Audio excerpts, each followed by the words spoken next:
ایک شخص جو عرب کے لوگوں کی آنکھوں کا تارا ہے، جسے سب لوگ سر پہ اٹھائے ہوئے ہیں، صادق اور امین کہتے ہیں، اس کی مثالیں دیتے ہیں، اس کے فیصلوں کا احترام کرتے ہیں، اور وہ اس خاندان سے ہے جو خانہ کعبے کا متولی بھی ہے.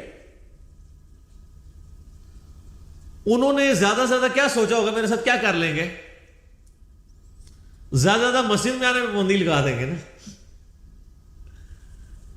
شہر بدر کر دینا، قتل کے فتوے جاری کر دینا. یہ تو نبی علیہ السلام نے سوچا بھی نہیں تھا کبھی.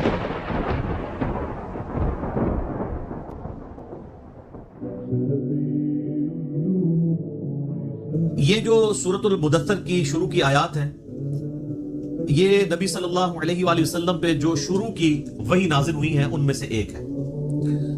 صحیح بخاری اور صحیح مسلم دونوں میں حدیث موجود ہے کہ نبی صلی اللہ علیہ وآلہ وسلم پہ سب سے پہلی وحی نازل ہوئی تھی اقرأ بسم ربک الذی خلق خلق الانسان من علق، سورۃ العلق کی ابتدائی 5 آیات. پھر اس کے بعد صحیح بخاری اور مسلم میں آتا ہے کہ نبی علیہ السلام پہ جو وحی کا سلسلہ تھا اس میں فترت کا پیریڈ آ گیا، ایسا پیریڈ جس میں آپ صلی اللہ علیہ وآلہ وسلم پہ کوئی وحی نازل نہیں ہوئی، اور اس کی وجہ سے آپ صلی اللہ علیہ وآلہ وسلم بڑے غمزدہ بھی تھے. آپ تو چاہتے تھے جلدی جلدی قرآن نازل ہو، اور اسی دوران کافروں نے طرح طرح کی باتیں بھی کرنا شروع کر دی. تو فترت کے پیریڈ کے بعد جو پہلی وحی نازل ہوئی ہے وہ سورۃ المدثر کی ابتدائی آیات ہیں. لہٰذا آپ صلی اللہ علیہ وآلہ وسلم پہ جو شروع کی وحی نازل ہوئی ہیں ان میں سے یہ بھی چند آیات ہیں. بخاری اور مسلم میں اس کی ڈیٹیل آتی ہے کہ آپ صلی اللہ علیہ وآلہ وسلم فرماتے ہیں کہ جو غار حرا میں مجھ سے ایک فرشتے کی ملاقات ہوئی، جو پوری ڈیٹیل بخاری مسلم میں آئی ہے کہ انہوں نے حضرت جبرائیل علیہ السلام انسانی شکل میں سامنے آئے اور ان کا اقرا پڑھیے. تو آپ صلی اللہ علیہ وآلہ وسلم نے کہا کہ میں پڑھا ہوا نہیں ہوں. 3 دفعہ یہ عمل ریپیٹ ہوا، اور پھر جبرائیل نے آپ صلی اللہ علیہ وآلہ وسلم کو اپنے ساتھ سینے کے ساتھ لگایا اور پھر پڑھایا. تو آپ صلی اللہ علیہ وآلہ وسلم نے یہ آیات پڑھی. بخاری اور مسلم میں یہ حدیث ملتی ہے کہ آپ علیہ السلام فرماتے ہیں کہ غار حرا میں جو مجھ پہ فرشتہ نازل ہوا تھا، پھر کچھ عرصہ کے لیے وہ مجھ پر نازل نہیں ہوا، اللہ کی آیات لے کر نہیں آیا. ایک دن اچانک میں نے یہ آبزرو کیا کہ مجھے کوئی شخص پکار رہا ہے. تو جب میں نے نگاہ اٹھا کر اوپر دیکھا تو پورے افق کے اوپر وہی فرشتہ چھایا ہوا تھا. اب ظاہر ہے کہ نبی علیہ السلام کے اوپر ایک دہشت طاری ہوگی. ایک انسان کے لیے تو یہ بڑا عجیب و غریب منظر ہے نا، کہ جہاں تک آپ کو منظر نظر آ رہا ہے کہ بندہ آپ کو اوپر نظر آ رہا ہے اور وہ آپ کو پکار رہا ہے. تو آپ علیہ السلام، بخاری مسلم کے الفاظ ہیں کہ دہشت کے مارے گر پڑے، اور پھر آپ صلی اللہ علیہ وآلہ وسلم واپس آئے اپنے گھر اور سیدہ خدیجہ سے کہا کہ مجھے کمبل اڑا دو. ایک تو وہ والا واقعہ بخاری مسلم میں جو سورۃ العلق کی شروع آیات میں ہوا تھا، اس میں بھی یہی الفاظ ہیں، جس میں پھر سیدہ خدیجہ کہتی ہیں کہ آپ اپنے رشتہ داروں کے ساتھ صلہ رحمی کرتے ہیں، آپ مہمان نوازی کرتے ہیں، آپ غریبوں کا بوجھ اٹھاتے ہیں، آپ لوگوں کا بڑا خیال رکھتے ہیں، اللہ تعالیٰ آپ کو تنہا نہیں چھوڑے گا. اس حدیث میں یہ الفاظ ہیں کہ جب یہ کمبل اڑایا گیا تو پھر اللہ تعالیٰ کی طرف سے اس فرشتے نے ندا دی اور یہ آیات پڑھی، یا ایھا المدثر قم فانذر وربک فکبر وثیابک فطہر. بسم اللہ الرحمن الرحیم. یا ایھا المدثر، اے چادر میں، اے کمبل میں لپٹنے والے، قم فانذر، اٹھ کھڑے ہو جائیے اور ڈر سنائیے. انذار تمام نبیوں کی دعوت کا مرکزی پوائنٹ ہوتا ہے. تبشیر بھی ہے لیکن وہ دوسرے نمبر پہ ہے، اس کے لیے جو دعوت قبول کر لے. جو مرکزی ٹاپک ہوتا ہے وہ انذار ہوتا ہے. انذار کہتے ہیں ڈر سنانا، کہ تم خود سے پیدا نہیں ہوئے، تمہیں اللہ تبارک و تعالیٰ نے پیدا فرمایا ہے، اور اس اللہ نے مرنے کے بعد تم سے تمہارے اعمال کا حساب لینا ہے. تم جواب دہ ہو اپنے رب کو. قیامت کے دن اللہ کے حضور تمہاری پیشی ہے. اس کے لیے جو ٹرم بولی جاتی ہے شریعت میں، اس کو کہتے ہیں انذار. ذال انذار، ڈر سنانا. قرآن حکیم یعنی انذار کا لفظ تو قرآن کا پورا تانا بانا اس کے گرد گزرتا ہے. وَأُوحِيَ إِلَيَّ هَذَا الْقُرْآنُ لِأُنذِرَكُمْ بِهِ وَمَنْ بَلَغَ، سورۃ الانعام آیت نمبر 19. اے نبی علیہ السلام فرما دیجئے کہ قرآن مجھے اس لیے وحی کیا گیا، اس قرآن کے ذریعے میں تمہیں بھی ڈر سناؤں اور جس تک یہ دعوت پہنچے. تو یہاں پہ بھی ڈر سنانے کے لیے کہا جا رہا ہے کہ آپ دعوت و تبلیغ کا کام یعنی قیام النہار والا کام اعلانیہ شروع کر دیجیے. وَرَبَّكَ فَكَبِّرْ، اور اپنے رب کی بڑائی بیان کیجیے.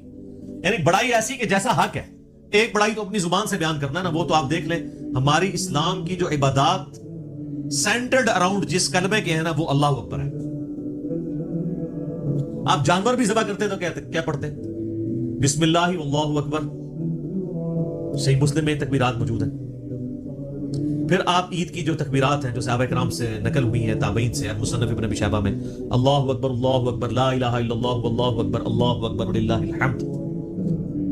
پھر یہ بھی آئی ہیں اللہ اکبر کبیرہ والحمد للہ کثیرہ وسبحان اللہ بکرۃ واصیلہ. پھر سر جو آپ 5 وقت نماز پڑھتے ہیں، 17 فرض رکھتے پڑھتے ہیں، ہر رکعت میں جو انتقال ہے ایک رکن سے دوسرے رکن میں وہ تکبیر کے ساتھ ہے، سوائے رکوع سے اٹھتے وقت سمیع اللہ لمن حمدہ. باقی سب تکبیرات ہیں. 4 رکعت کی نماز کے اندر 22 تکبیرات آتی ہیں. 6 تکبیریں پہلی رکعت میں، 6 ہی تیسری میں، اور 5 تکبیرات دوسری رکعت میں، اور 5 ہی چوتھی. یعنی ایون رکھتے جو ہیں ان میں اللہ اکبر آتا ہے 5 دفعہ، اور جو آڈ رکھتے ہیں تاک رکھتے ہیں ان میں اللہ اکبر آتا ہے 6 دفعہ. 22 تکبیرات. تو آپ ذرا یہ دیکھ لیں پھر باقی نمازوں کی ساری پھر سنتیں ملائیں تو سب اللہ اکبر ہی ہے. تو یہ تو کلمات ہے کہ آپ نے اللہ کی بڑائی بیان کرنی ہے، بڑائی اللہ کے لیے ہے. ویسے ہم لفظی ترجمہ کر دیتے ہیں اللہ اکبر اللہ سب سے بڑا ہے، یہ سمجھانے کے لیے ہوتا ہے. اصل اس کی جو اپروپریٹ ٹرانسلیشن اردو میں بنے گی وہ یہ ہے کہ تمام بڑائیاں، تمام بزرگیاں اللہ کے لیے. عموماً ہم جب اردو میں بڑائی کا لفظ بولتے ہیں نا کہ کوئی بڑا ہے تو اس سے پھر ہمیں وہ ذرا سائز ذہن میں آنا شروع ہو جاتا ہے. اللہ تعالیٰ کے لیے تو اس طرح کی تمثیل نہیں ہے نا. لیس کمثلہ شیء وہو السمیع البصیر. اللہ کی مثل کوئی شے نہیں ہے، وہ سننے والا ہے، دیکھنے والا ہے. بڑائیاں، تمام طرح کی خوبیاں، بڑائیاں، بڑے سے بڑے آنر کا جو لفظ ہے، کوئی صفت ہے، وہ اللہ کے لیے خاص ہے. اسی کے تحت ہم یہ سمجھتے ہیں کہ اللہ تعالیٰ کو اگر کوئی شخص خدا کہہ کر یا گاڈ کہہ کر پکار لے تو یہ جائز ہے، کیونکہ کیپٹل جی سے جو گاڈ لکھا جاتا ہے انگلش میں، یہ اسی خدا کے لیے لکھا جاتا ہے جس کو سب مانتے ہیں. فارسی میں خدا کا لفظ اللہ کے لیے بولا جاتا ہے. لہٰذا یہ جو اہل حدیث نے ایک فتنہ کھڑا کیا ہوا ہے اسماء و صفات کا، اور وہ یہ کہتے ہیں یہ خدا کا لفظ بولنا یا گاڈ کا لفظ بولنا یا اللہ کے لیے کوئی بھگوان کا لفظ بول لے تو یہ کوئی اسماء و صفات کا مسئلہ بن جائے گا، یہ کوئی شرکیہ مسئلہ ہو جائے گا. تو یہ ان کے ایک ذہن کی آپ سمجھ لیں کمزوری ہے. ایسا نہیں ہے. قرآن عربی میں نازل ہوا ہے. قرآن سے پہلے جتنی کتابیں الہامی ہیں وہ تو دوسری زبانوں میں نازل ہوئی ہیں. وَإِن مِّن أُمَّةٍ إِلَّا خَلَا فِيهَا نَذِيرٌ. اللہ تعالیٰ فرماتا ہے کوئی ایسی امت نہیں گزری جس میں ہم نے کوئی نہ کوئی ڈر سنانے والا نہ بھیجا. تو ایک تکبیر تو ہے کہ آپ نے الفاظ بولنے ہیں، اور ایک تکبیر جو مشکل تکبیر ہے وہ دعوت و تبلیغ کا کام ہے کہ اللہ کی بڑائی بیان کرو جس طرح کے بیان کرنے کا حق ہے. دنیا پہ اللہ کی بڑائی قائم کر کے دکھائی ہے اللہ کے محبوب صلی اللہ علیہ وآلہ وسلم نے. یعنی وہ هو الذی ارسل رسولہ بالہدی ودین الحق لیظہرہ علی الدین کلہ ولو کرہ الکافرون ولو کرہ المشرکون. وہی اللہ ہے جس نے الہدا یعنی قرآن اور دین حق کے ساتھ اپنے پیغمبر کو مبعوث کیا تاکہ اسے تمام ادیان پر غالب کرتے، خواہ کافر اس کا برا مانے. مسند احمد میں حدیث ہے، نبی علیہ السلام نے فرمایا قیامت اس وقت تک قائم نہیں ہوگی جب تک کہ دنیا کے ہر گھر میں میرا پیغام نہ پہنچ جائے اور لوگ چاہتے ہوئے یا نہ چاہتے ہوئے اس دعوت کو قبول کر لیں. اچھا یہ بات صحابہ کرام کو تو شاید سمجھ نہ آئی ہو کہ یہ کیسے پاسبل ہے کہ دنیا کے ہر گھر میں اتنا بڑا ڈیٹا کون رکھ سکتا ہے. لیکن سر آج یوٹیوب حافظہ اللہ، گوگل دامت برکاتوں عالیہ، اسلام کے بارے میں کوئی سٹڈی کرنا چاہے تو اس تک بھی بات پہنچ سکتی، پہنچ کی بھی. ایک واقعہ ہوتا ہے پوری دنیا کے اندر وہ واقعہ پہنچ جاتا ہے. تو یہ ایک میڈیا کی برکت سے یہ ساری چیزیں. اور پھر جب یہ یعنی ایک مزید آگے معاملہ بڑھے گا تو پھر تو دعوت الحمدللہ گھر گھر تک پہنچے گی. تو اس رب کی بڑائی بیان کرو، ایک تو بولنے کے اعتبار سے، باقی پریکٹیکلی بھی اس کے لیے آپ اللہ تعالیٰ کے گواہ بن کر کھڑے ہو جائیں اور انسانیت کے اوپر حجت تمام کریں. جامعہ ترمذی میں ایک حدیث موجود ہے، دلائل النبوہ امام بیہقی کی کتاب میں موجود ہے صحیح سند کے ساتھ، اور مشکات المصابیح کی تیسری جلد کے اندر بھی آپ کو مل جائے گی. سیدنا جابر بن عبداللہ رضی اللہ تعالیٰ عنہ پوچھتے ہیں نبی علیہ السلام سے، اے اللہ کے محبوب صلی اللہ علیہ وآلہ وسلم، آپ پر نبوت کب واجب ہوئی، آپ کب نبی بنائے گئے؟ تو آپ صلی اللہ علیہ وآلہ وسلم نے فرمایا، میں اللہ کے ہاں اس وقت بھی خاتم النبیین لکھا ہوا تھا جبکہ آدم علیہ السلام ابھی روح اور جسم کے درمیان تھے. ایک روایت میں آتا ہے کہ آدم علیہ السلام ابھی مٹی اور پانی کے درمیان تھے، میں اللہ کے علم میں اس وقت بھی خاتم النبیین لکھا ہوا تھا. ظاہر اللہ کے ڈیوائن نالج میں تو تھا. میں دعائے ابراہیم ہوں، میں عیسیٰ کی بشارت ہوں، میں اپنی ماں کا وہ خواب ہوں جو انہوں نے پیدائش کے وقت دیکھا جب میری پیدائش ہوئی، کہ ان کے لیے ایک ایسا نور ظاہر ہوا جس سے شام کے محلات بھی روشن ہو گئے ان پر. یعنی نبی علیہ السلام کی پیدائش کے وقت آپ علیہ السلام کی والدہ کو خواب کے ذریعے بشارت دی گئی کہ آپ سے جو بچہ پیدا ہونے والا ہے اس کی حکومت بالآخر رومن امپائر کے اوپر بھی حاوی ہو جائے گی. اور پھر لوگوں نے دیکھا. تو لیکن یہ جو ہم جس نبوت کے یعنی مبعوث ہونے کا ذکر کر رہے ہیں وہ نبی علیہ السلام کی مبارک زندگی کے 40ویں سال کے بعد کا معاملہ. آپ علیہ السلام پیدائشی طور پر پیغمبر تھے لیکن مبعوث نہیں ہوئے تھے. اللہ کی طرف سے آپ کی بعثت نہیں ہوئی تھی. اللہ کی حفاظت میں ضرور تھے. نبی تو اللہ کی حفاظت میں ہوتا ہے لیکن نبی کو یہ خود نہیں پتا ہوتا کہ میں اللہ کا پیغمبر ہوں جب تک کہ اللہ اسے مبعوث نہ کرتا. سورہ شورى میں واضح ہے ما كنت تدري ما الكتاب ولا الايمان. اے نبی قرآن کے نزول سے پہلے نہ تو آپ کتاب سے واقف تھے اور نہ ایمان کی تفصیلات کو جانتے تھے بلکہ اللہ نے اس کتاب کو آپ کے لیے ہدایت کا ذریعہ بنایا. وَإِنَّكَ لَتَهْدِي إِلَىٰ صِرَاطٍ مُسْتَقِيمٍ. اور اب آپ بھی لوگوں کو سیدھے راستے کی طرف بلاتے ہیں. حتیٰ کہ صحیح بخاری میں سیدنا ابوبکر صدیق رضی اللہ تعالیٰ عنہ کا ایک بڑا خطرناک قسم کا خطبہ موجود ہے.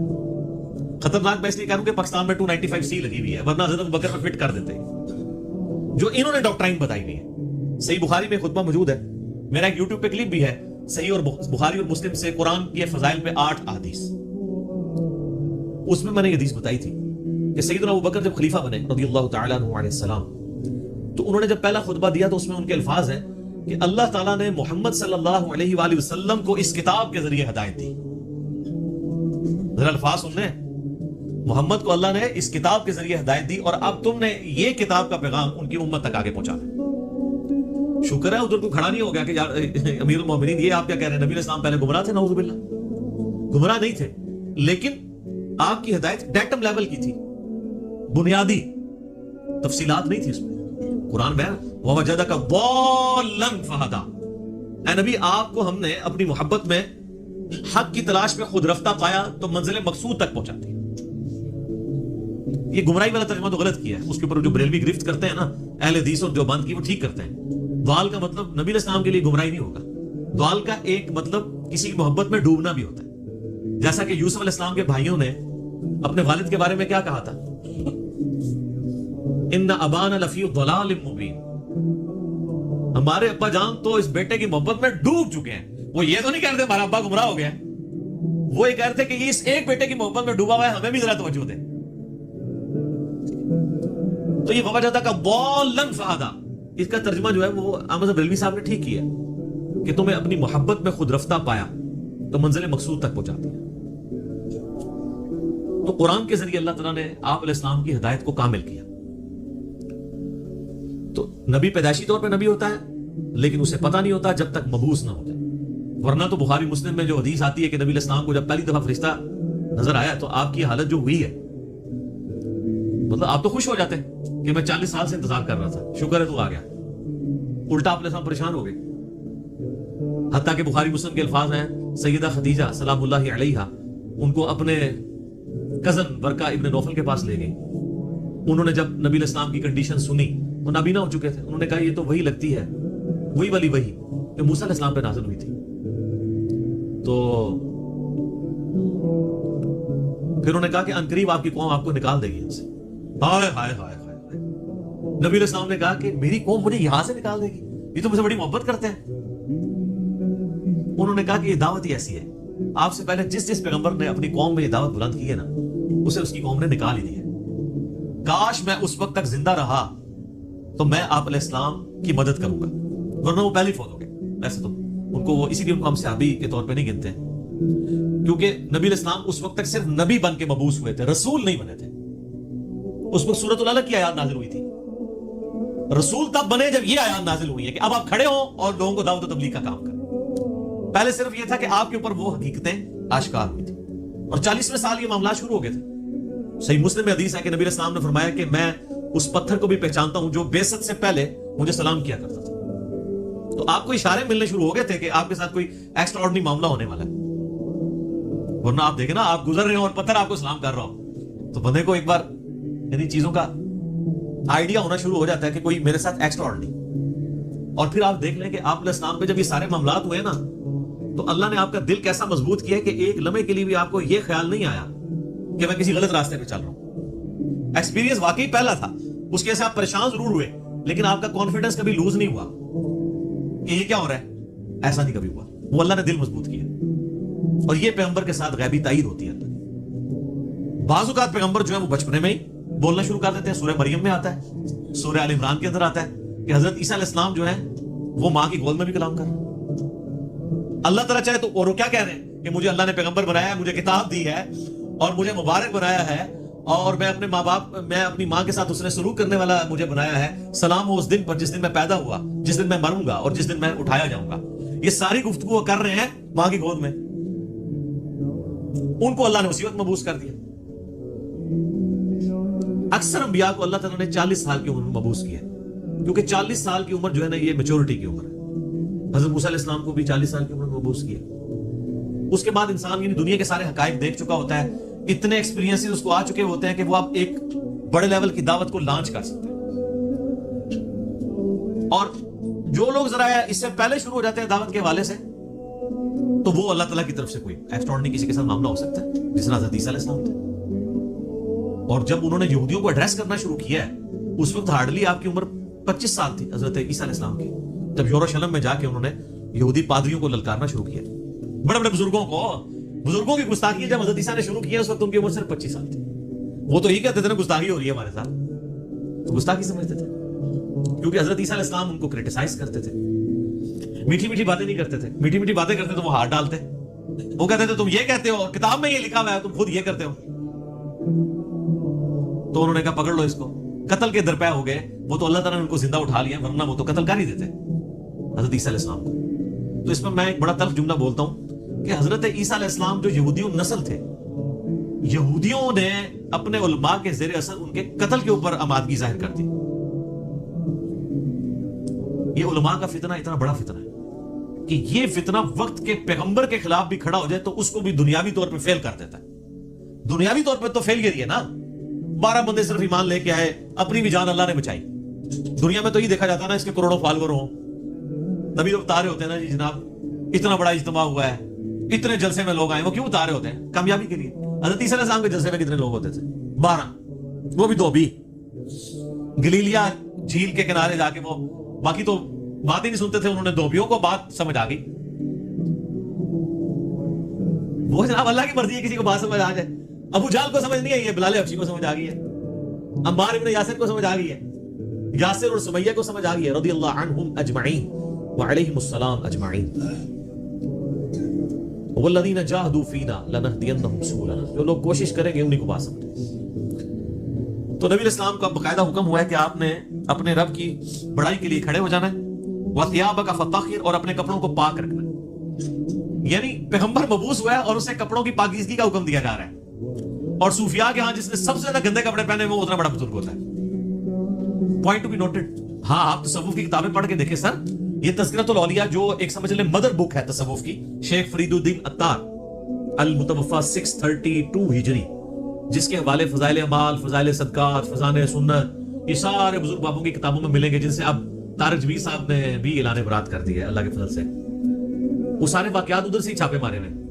اس میں آپ کو کئی بزرگوں میں ملے گا کہ ان کو جوئیں پڑی ہوئی ہوتی تھی, اگر کوئی جوں کی نیچے گرتی تھی وہ اٹھا کے پھر رکھ لیتے تھے اوپر, کہتے تھے میرے اللہ کی مہمان ہے. لوگ کہتے ہیں سبحان اللہ.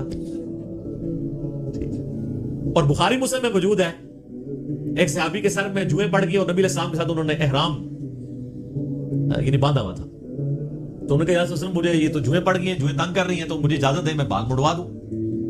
اب آپ جب تک احرام کی ساری پابندیوں سے آزاد نہیں ہوتے ہیں اس وقت تک تو بال نہیں مڑوا سکتے. پھر نبی علیہ السلام نے ان کو بال مڑوانے کی اجازت دے دی اور اس کے اگینسٹ پھر انہوں نے جو ہے نا وہ ایک دم بھی دیا. تو بعد کے بزرگ جو ہیں وہ جوئیں اٹھا کے اوپر رکھتے ہیں, گندے مندے رہتے ہیں. اور بلکہ سب سے بڑا بزرگ وہ ہوتا ہے جو گندا بھی نہ رہے, کپڑے ہی سارے اتار دے, اس کو سب سے بڑا بزرگ مانا جاتا ہے. وہ کہتے ہیں مجذوب ہے یہ, یعنی اللہ تعالیٰ کی محبت میں غرق ہو چکا ہے. یعنی اس کا مطلب ہے کہ اللہ کی محبت میں غرق ہونے کا مطلب یہ ہے کہ بندے کے کپڑے پہلے چلے جاتے ہیں. تو اللہ تعالیٰ کی معرفت سب سے زیادہ مخلوقات میں سے کن کو ہوتی ہے؟ انبیاء کو. تو کہیں ملتا ہے کہ انبیاء کرام علیہ السلام پہ جب اللہ کی محبت کا غلبہ ہوتا تھا تو وہ کپڑے اتار دیتے تھے؟ کہیں ملتا ہے ایسی بات؟ تو یہ پھر اس لیے ہم کہتے ہیں کہ انبیاء کا جو دین ہے وہ اور ہے، بابوں کا دین اور ہے اور کتابوں کا دین اور ہے۔ یہ بابوں کا دین ہے، اور کتابوں کا دین وہ ہے جو صحیح سند کے ساتھ صحابہ اکرام اہل بیت کے ذریعے اور بعد میں محدثین کے ذریعے دین ہم تک پہنچے۔ نبی علیہ السلام کو شروع کی وحی میں کہا جا رہا ہے کہ آپ نے اپنے کپڑوں کو پاک صاف رکھنا، روحانی طور پہ بھی پاک رکھنا ہے، یعنی اللہ تعالیٰ نے جیسا کہ سورۃ الاعراف میں آتا ہے کہ تقویٰ کا لباس سب سے بہتر لباس ہے، تو وہ یعنی آنکھوں کی پاکیزگی، ہاتھوں کی پاکیزگی، ایک تو فزیکل نجاست سے بھی اور روحانی طور پہ بھی، حرام کی طرف نگاہ نہ اٹھے، ہاتھ حرام کی طرف نہ بڑھے، تو فزیکل نجاست بھی ختم کرنی ہے اور انٹلیکچوئل نجاست بھی ختم کرنی ہے۔ اور کیا کرنا ہے؟ وَالرُّجْزَ فَاهْجُرْ، اور بتوں سے بھی آپ نے دور رہنا۔ آپ علیہ السلام پیدائشی طور پہ بتوں سے ہمیشہ دور رہے، اب اسٹرکٹلی آ رہا ہے کہ اس چیز کو آپ نے پریکٹس کرنا ہے۔ وَلَا تَمْنُن تَسْتَكْثِرْ، اور کسی پر احسان نہ کیجئے زیادہ لینے کی نیت سے، یعنی کسی کے ساتھ اگر آپ نیکی کر رہے ہیں تو دماغ میں یہ نہ رکھیں کہ میں اس کے ساتھ نیکی کر رہا ہوں تو یہ بدلے میں میرے ساتھ کرے گا، بے لوث ہو کے کریں، ایثار کے جذبے کے تحت۔ وَلِرَبِّكَ فَاصْبِرْ، ہائے ہائے یہ ہے بات، اپنے رب کے لیے صبر پھر اختیار کیجیے۔ یعنی آپ کو بتایا جا رہا ہے کہ آپ یہ معاملہ کوئی اتنا آسان نہیں ہونے والا۔ ہاں ذرا دیکھیں جب یہ آیات نازل ہو رہی ہیں اس وقت تو آپ علیہ السلام کے تو دماغ میں بھی نہیں یہ بات کہ میرے ساتھ آگے ہونا کیا ہے۔ ایک شخص جو عرب کے لوگوں کی آنکھوں کا تارا ہے، جسے سب لوگ سر پہ اٹھائے ہوئے ہیں، صادق اور امین کہتے ہیں، اس کی مثالیں دیتے ہیں، اس کے فیصلوں کا احترام کرتے ہیں، اور وہ اس خاندان سے ہے جو خانہ کعبے کا متولی بھی ہے۔ انہوں نے زیادہ سے زیادہ کیا سوچا ہوگا میرے ساتھ کیا کر لیں گے؟ زیادہ زیادہ مسجد میں آنے میں بندیل لگا دیں گے نا، شہر بدر کر دینا، قتل کے فتوے جاری کر دینا، یہ تو نبی علیہ السلام نے سوچا بھی نہیں تھا کبھی۔ اب یہ جب یہ آیات نازل ہو رہی ہے کہ آپ نے صبر کا دامن نہیں چھوڑنا، اللہ کو پتا ہے میں نے کرنا کیا اپنے نبی کے ساتھ، ظاہر ہے وہ تو اللہ تعالیٰ فرماتا ہے کہ ہم نے قرآن پاک میں مضمون کئی جگہ ہے کہ ہم نے تمام نبیوں کے مخالفین جن و انس میں سے اٹھائے ہیں۔ اللہ تعالیٰ کہتے ہیں ہم نے اٹھائے، مراد یہ کہ جب اٹھتے ہیں تو ہم انہیں اٹھنا دیتے ہیں تاکہ یہ کشمکش ہوگی تو پھر حق اور باطل، یہ کشمکش کے بعد پھر سچائی کی چاشنی فیل ہوتی ہے نا۔ اگر پیاس ہی نہ ہو تو ٹھنڈے پانی کی قدر کیا آئے گی؟ تو اللہ تبارک و تعالیٰ نے اپنے نبی کو بھی ان آزمائشوں سے گزارا ہے۔ انڈیویجول آپ علیہ السلام پہ بھی بہت آزمائشیں آئی اور اجتماعی طور پہ صحابہ اور اہل بیت پہ بھی آئی ہیں، لیکن جب یہ آیات نازل ہو رہی ہیں تو اب آپ یہ سمجھ لیں کہ یہ ابھی آپ علیہ السلام کے یعنی جو بخاری مسلم میں آتا ہے کہ آپ کے پیٹھ کے اوپر اوجڑی رکھی گئی اور آپ اٹھ نہیں سکے، یہ واقعہ نہیں ہوا ہوا۔ آپ کے گلے کے اندر صحیح بخاری مسلم میں آتا ہے کہ وہ ڈالا گیا کپڑا اور اتنی زور سے دبایا گیا کہ قریب تھا کہ آنکھیں ابل آتی، یہ واقعہ نہیں ہوا ہوا۔ طائف کا واقعہ نہیں ہوا کہ جس میں پتھر اتنے مارے گئے کہ مبارک خون سے جوتیاں بھی بھر گئیں، یہ واقعہ نہیں ہوا ہوا۔ پھر قتل کے فتوے کے رات کے وقت سیدنا ابوبکر کو ساتھ لے کے اور مولا علی کو اپنے بستر پہ لٹا کے آپ علیہ السلام ہجرت کے لیے نکل گئے، یہ واقعہ بھی نہیں ابھی ہوا ہوا۔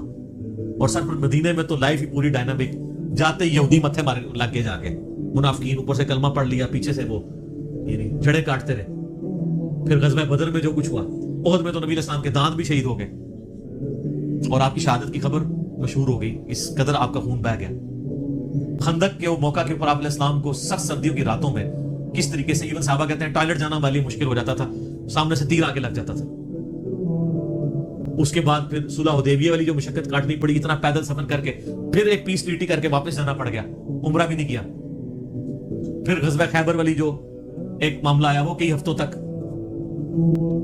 اس کے بعد فتح مکہ کے لیے 10,000 کے صحابہ کے لشکر کو لے کے نکلے رمضان کے مہینے کے اندر، ہم لوگ ادھر ایسی میں بیٹھے ہوئے،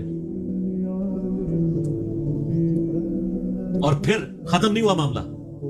فوراً فتح مکہ کے 3-4 مہینے کے بعد قبیلہ وازن کے ساتھ جو ہے وہ جنگ غزوہ حنین ہو گئی، 12,000 کا لشکر تھا، بس تکبر کے جملے نکل گئے کچھ اصحاب سے کہ ہم 313 تھے تو غالب آئے تھے، آج تو ہم ہے ہی بہت ہیں۔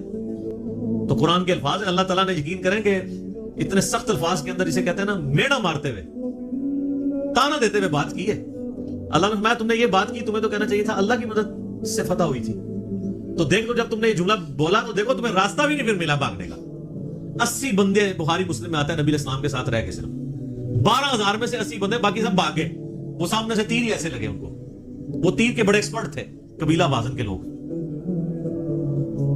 اور پھر پیرلل میں جناب وہ رومن امپائر نے نبی علیہ السلام کا سفیر قتل کر دیا. آپ نے غزوہ موتا کے لیے جو ہے وہ وہاں بھی مہم روانہ کر دی زید ابن حارثہ کی سرکردگی میں. اتنے بازوں کے اوپر پیرلل میں.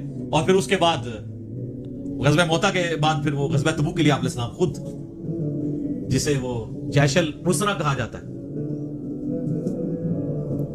انگی والا جو مارکا. تو اور آخری وقت بھی آپ کیا فرما رہے ہیں, آخری جو آپ آگے خطبہ دے رہے ہیں بخاری مسلم میں, وہ لشکر اسامہ بھیج رہے ہیں. اتنی مشکل لائف شروع سے لے کے اینڈ تک. اور یہ تو باہر کی لائف ہے جو اندر آپ کو تکلیفیں اٹھانی پڑ رہی ہیں. بیویاں کہہ رہی ہیں کہ جی اس طرح ہمارا گزارا نہیں ہوگا, پھر قرآن نازل ہو رہا ہے کہ نہیں اسی طرح گزارا کرو. تو کئی باتوں کے اوپر اب یہ سارے بات اگر آپ کے ذہن میں ہو نا, تو پھر آپ یہ آیت پڑھیں والی ربی کا فصبر, اے نبی علیہ السلام آپ نے اللہ کے لیے صبر کرنا ہے.